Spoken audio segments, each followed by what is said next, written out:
What's up guys, welcome back to the channel. Today I'm going to give you an update on the PSA Jackal build I did a few months ago. Finally got to the range, ran it through its paces, so let's take a look at it.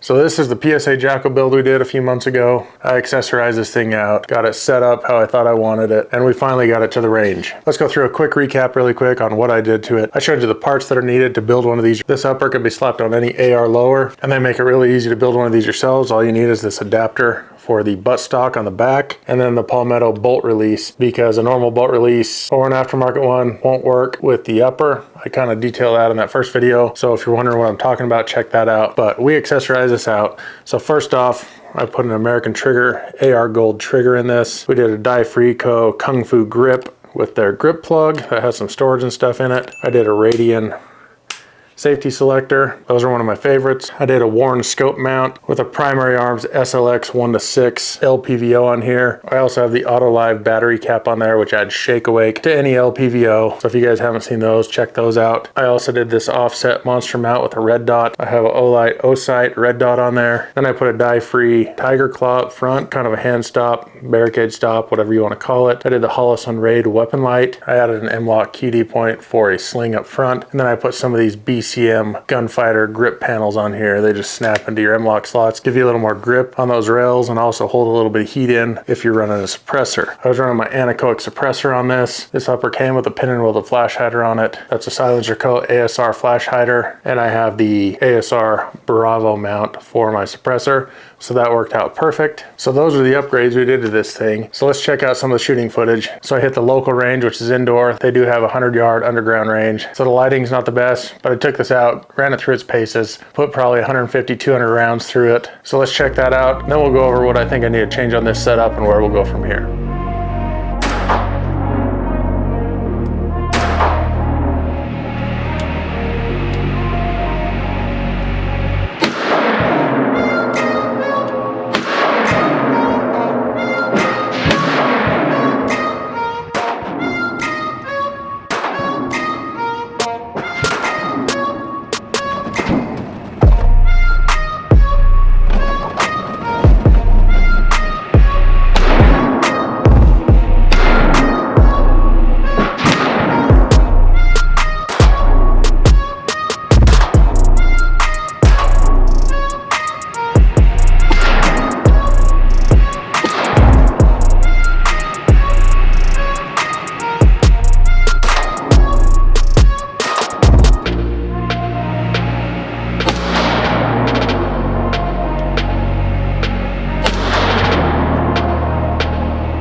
So while I was there, I ran supersonic and subsonic ammo through this. Both ran flawlessly. I didn't have any issues, any failure to feed, stovepipes, anything like that. It ran perfect on both kinds of ammo that I ran through it, suppressed or unsuppressed. With it suppressed, it did run a little bit gassy. I did notice that. So I'm gonna have to mess with the gas settings, and once I can get back to an outdoor range and have a little more time, run through that and dial it in perfectly where it runs good, suppressed and unsuppressed. But I just didn't have the time at that indoor range to sit and tinker with it and tune it properly. I got the scope sighted in. Now for my setup, I did sight this in at 50 yards. I know there's a lot of controversy on where you should sight in a 300 blackout at, but I sighted this in at 50 yards. The red dot I sighted in at 20 yards, and with that comes my first complaint of this setup, is this offset mount. I was a little skeptical at first with how far that offset mount sticks out, but I'm not really liking that monstrum offset mount and how far it sticks out. So if you guys got a recommendation, let me know in the comments. I do want to change that up, get a little bit tighter into the gun, maybe a little bit lower, just to try and eliminate that sticking out so far. As far as the trigger and the safety selector go, those things ran perfectly. I had to do some work to get that trigger in there if you watch my other video, but it ran flawlessly. I really like these triggers. They are very smooth. Yeah, they're a little expensive, kind of like all the top-notch triggers are, but with the extra safety features that come with this trigger, I think it is well worth it. I'm loving this primary arm scope. I think a 1:6 is perfect for a 300 blackout. This one has the ACSS Aurora reticle, which I really like. I didn't have any heat issues in my hand. I didn't feel it getting overly hot while I was shooting, so I think those